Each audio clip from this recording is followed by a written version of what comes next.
GHMC deputy mayor Mothe Srilatha BRS trade union రాష్ట్ర chairman Shobha Reddy Congress పార్టీలో చేరారు. గాంధీ భవన్లో కాంగ్రెస్ రాష్ట్ర వ్యవహారాల ఇన్ఛార్జ్ దీపాదాస్ మున్షి వారికి పార్టీ కండువా కప్పి పార్టీలోకి ఆహ్వానించారు. బీఆర్ఎస్లో జరుగుతున్న అవమానాలు భరించలేక పలువురు నేతలు కాంగ్రెస్లోకి వస్తున్నారని రవాణా శాఖ మంత్రి పొన్నం ప్రభాకర్ తెలిపారు. పార్టీలకు వచ్చిన ప్రతి నాయకుడికి సముచిత గౌరవం ఉంటుందని స్పష్టం చేశారు. బీఆర్ఎస్లో ఉద్యమ నాయకులకు సరైన న్యాయం జరగడం లేదని మోతే శ్రీలత దంపతులు ఆరోపించారు.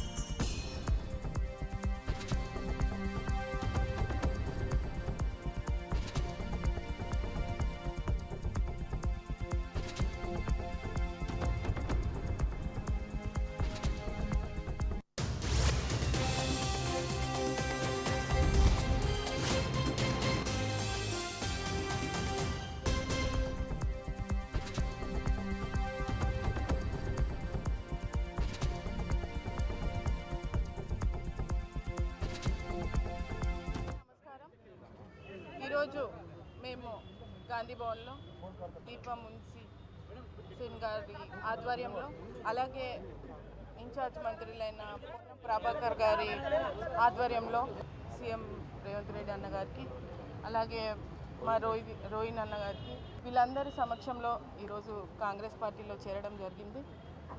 దీనికి మేము చాలా హ్యాపీగా ఉన్నాం.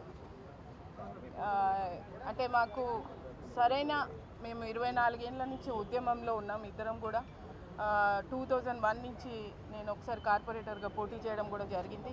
అప్పటి నుంచి కూడా ఉద్యమంలోనే మేము పనిచేసాం.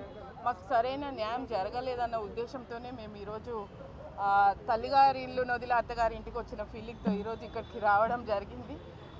మేము ఎవరిని ఉద్దేశించి పార్టీని, కేసీఆర్ గారిని, కేటీఆర్ గారిని కూడా ఎవరిని ఉద్దేశించి మాట్లాడదలుచుకోలేదు. మా ఇష్టపూర్వకంగా మేము ఈరోజు కాంగ్రెస్లో చేరాలనుకున్నాం. మా ఇష్టపూర్వకంగానే మేము చేరాము.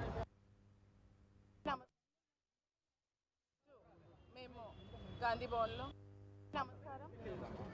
ఈరోజు గాంధీ భవన్లో దీపా మున్సి సేన్ గారి ఆధ్వర్యంలో, అలాగే ఇన్ఛార్జ్ మంత్రులైన పొన్నం ప్రభాకర్ గారి ఆధ్వర్యంలో సీఎం మరి హైదరాబాద్ కాంగ్రెస్ పార్టీ వివిధ నియోజకవర్గాల్లో పోటీ చేసిన అభ్యర్థులు, జిల్లా కాంగ్రెస్ అధ్యక్షులు అందరి సమక్షం లోపల, నాయకత్వం లోపల ఈరోజు కాంగ్రెస్ పార్టీలో చేరినటువంటి Hyderabad GHMC deputy mayor Srilatha Shoban Reddy గారికి, మిగతా వారితో పాటు వచ్చేసినటువంటి మిత్రులందరికీ కూడా కాంగ్రెస్ పార్టీ నుంచి స్వాగతం తెలియజేస్తూ, ఇంతకుముందు ఉద్యమకారుడు శోభన్ రెడ్డి గారు చెప్పినట్టుగా తెలంగాణ ఉద్యమం ప్రారంభం నుంచి దాదాపు 24 సంవత్సరాలు పార్టీలో ఉన్నప్పటికీ కూడా నూతనంగా అధికారం అనేటువంటి అంశంకు సంబంధించి పార్టీకి, ఉద్యమానికి సంబంధం లేనటువంటి వాళ్ళకి ఇవ్వడంతో సరి అయిన ప్రాధాన్యత ఇవ్వకపోవడంతో, అదేవిధంగా ఈరోజు నూతనంగా ఏర్పడ్డ కాంగ్రెస్ ప్రభుత్వం